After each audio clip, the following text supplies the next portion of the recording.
Horne-Ellstrom here. Let's talk about 7 ways to improve body language to supersize and grow your business. Talking about body language as part of our focus on communication this month for our Be a Better You annual challenge.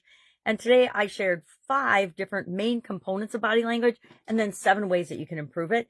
But I talked for a really long time, so we're going to cut it short. I'm just going to talk about 7 ways to improve body language, which will incorporate and talk about the different types of body language as well, or the key components of it. The key components of body language, of course, are, let me just run through that quick. 1, facial expressions, which includes smiling or not smiling, eye contact, and eyebrows. You know, what we do with our eyebrows is amazing.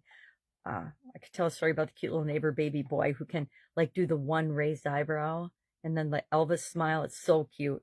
I just met him the other day is why I'm talking about that. But adults do that too. We don't really know what our eyebrows are doing, but our eyes and our eyebrows are sending messages a lot of the time that we're not even aware of. And then eye contact is a big one. Most people know that if you are confident, you're looking in somebody's eye when you're communicating with them, you're not staring them down and intimidating them unless it's a negotiation and you want to do that as a tactic.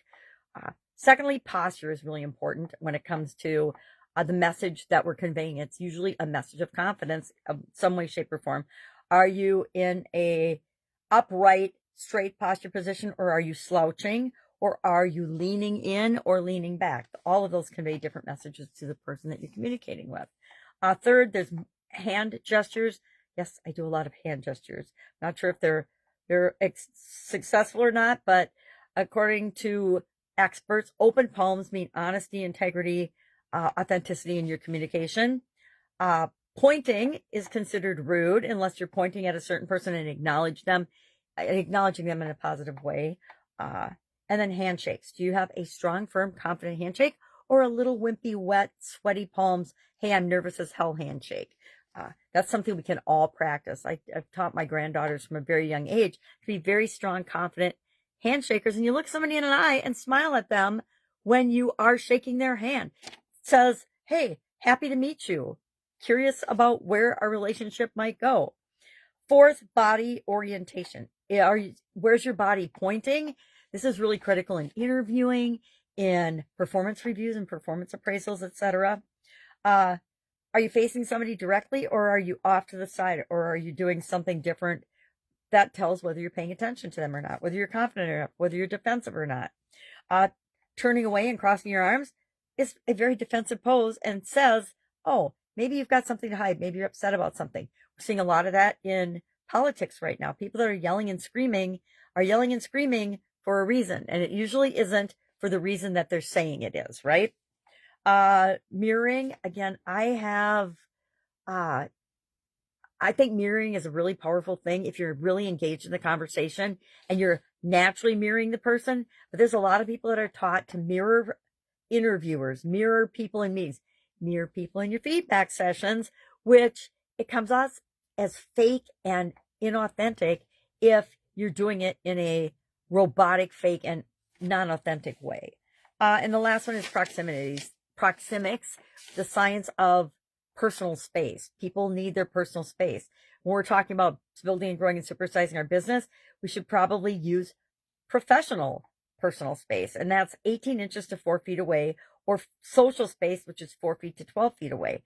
If you're coming into my office and in my face yelling at me, which has happened to me many, many times in my corporate career, as well as my personal life, we're going to have a problem.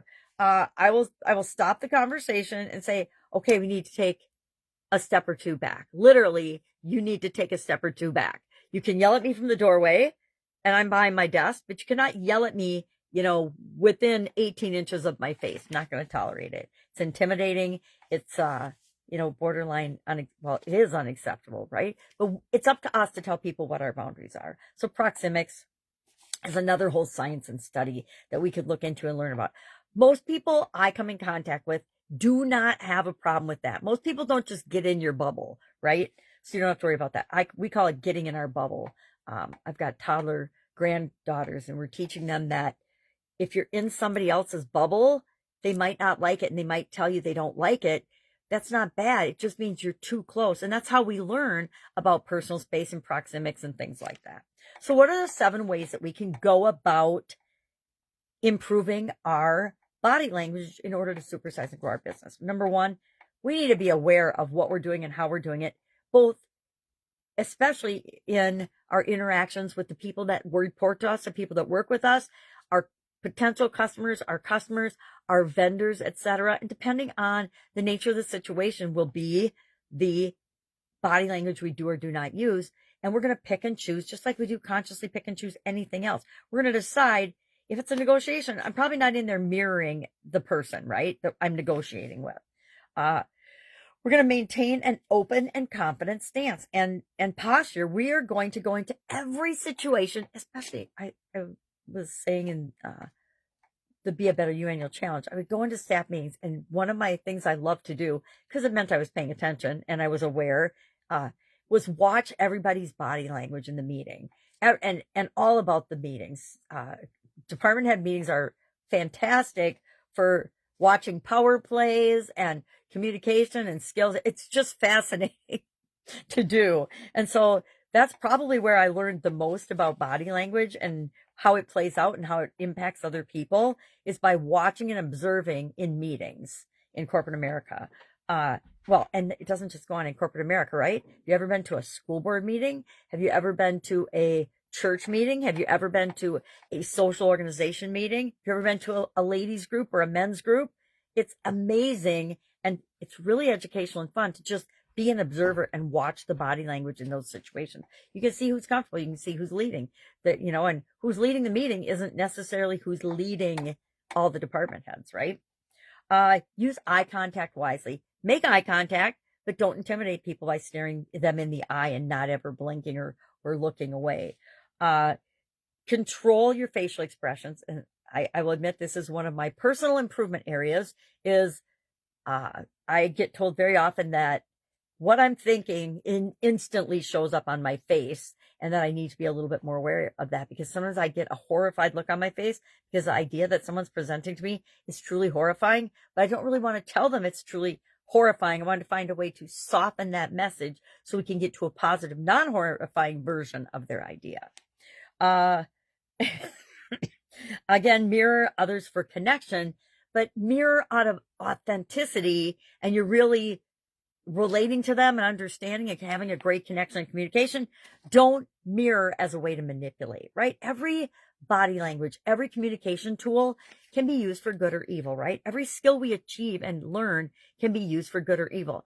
I'm going to teach you how to use it for good, and I'm going to encourage you to never use anything that you learn from me, at least, for evil.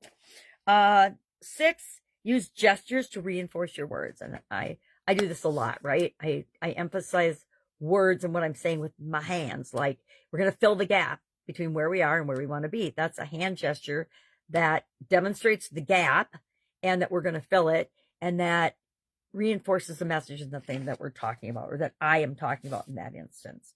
And finally, 7, we want to be aware of personal space and proxemics, right? We want to make sure we're not in people's personal bubble, right? There's no reason to be less, in my humble opinion, there's no reason to be within 18 inches of anyone in a personal setting. Unless, of course, you're whispering something to them. And then, is that appropriate? Depends. Depends on the person, depends on the relationship. All right. That's all I've got today. I would love to know your take on body language and how you think it impacts your business and your business success, your business being able to grow and supersize. If you don't have confident salespeople that have great body language, it's an area of improvement. If you don't have leaders and managers that have great body language, and I worked with a young lady not too long ago named Cheyenne, and she was really struggling with confidence in her new role, and the area she was too scared to even try anything. So what I did and what we worked on was originally just focusing on her body language. Why? Because she can 100% control her body language. Nobody else can, only she can. And so we picked something that she could easily see dramatic results in by making small shifts, right?